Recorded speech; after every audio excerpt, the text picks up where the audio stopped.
Let me ask you something. And don't answer out loud, just be honest with yourself. Have you ever stayed in a money decision that made you anxious, kept you up at night, and quietly drained you? Not because it was still good, but because you'd already spent too much to quit? You knew it wasn't working, but quitting felt worse than continuing. So you stayed. You stayed invested, you stayed subscribed, you stayed committed. And every month you told yourself, I'll fix it later. If that sounds familiar, this video is about you. Because this mistake doesn't come from ignorance, it comes from being human. And it's one of the most expensive psychological traps in personal finance. Introduction. My name is Kevin, and I spend way too much time thinking about money psychology and why smart people make terrible financial decisions.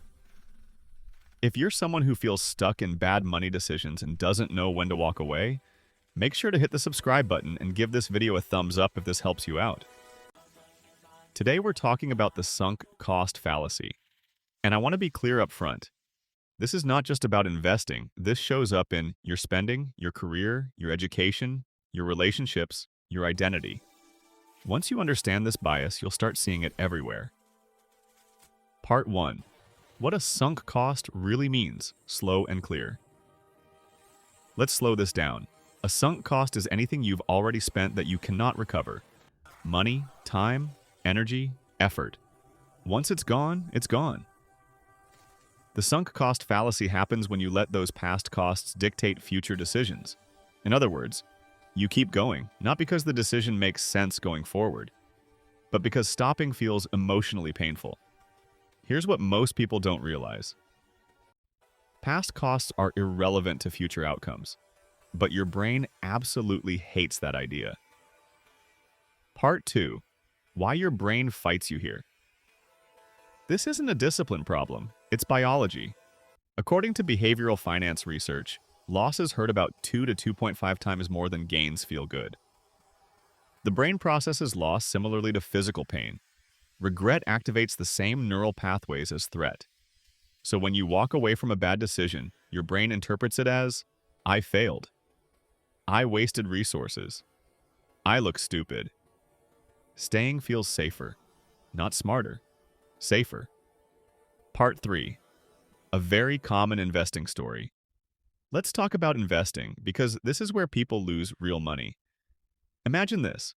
You invest $20,000 into a stock. At first it feels exciting.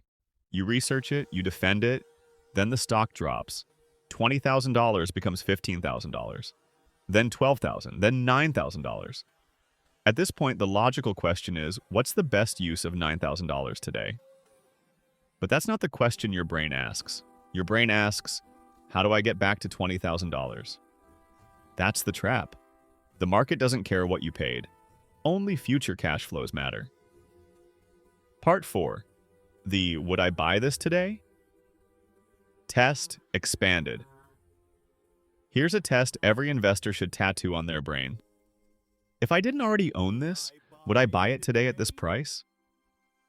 If the answer is no, then holding it is not investing. It's emotional attachment. This single question has saved professional investors millions, and retail investors almost never ask it. Part 5. Now you might be thinking, but what if I sell and it rebounds? Totally fair. That fear keeps people stuck. But here's the truth. You're not afraid of missing gains. You're afraid of being wrong twice. Once for buying, once for selling. That fear keeps people frozen, and frozen capital doesn't grow. Part 6. This is where it gets really interesting. The sunk cost fallacy becomes stronger when money mixes with identity. Examples. I'm not a quitter. I already told people about this. I've put years into this path. At that point, you're not protecting money, you're protecting your ego, and ego is expensive. Part 7. Subscriptions. The quiet drain. Let's bring this into everyday life. You pay $20 a month for a service you don't use. You know you should cancel, but you don't. Why? Because canceling feels like admitting that you wasted money. So instead, you waste more. Over a year, that's $240. Over 5 years, $2,200. Not because you needed it, but because walking away felt uncomfortable. Part 8. Careers and education. This one hurts. People stay in careers they hate because I already spent years getting here. But years already spent don't justify years more of unhappiness.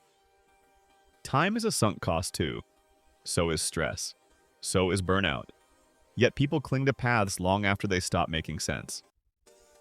Part 9. Entrepreneurs and the fallacy.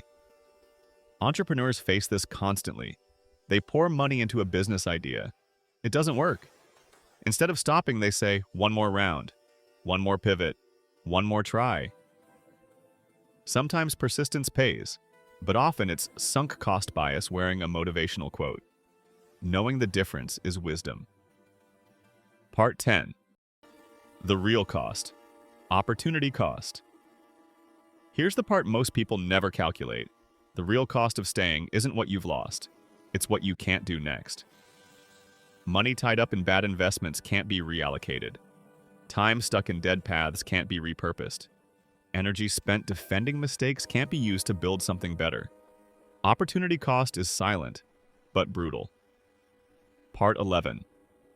Why smart people are more vulnerable. Ironically, intelligent people fall for this more. Why? Because they're good at rationalizing. They create narratives. They justify staying. They explain away warning signs. Emotion hides behind intelligence. Part 12. How professionals think differently. Professionals don't aim to avoid losses. They assume losses will happen. They ask, how big can this loss get? What's my exit plan? How do I preserve capital? They don't marry positions, they date them, and they're willing to leave.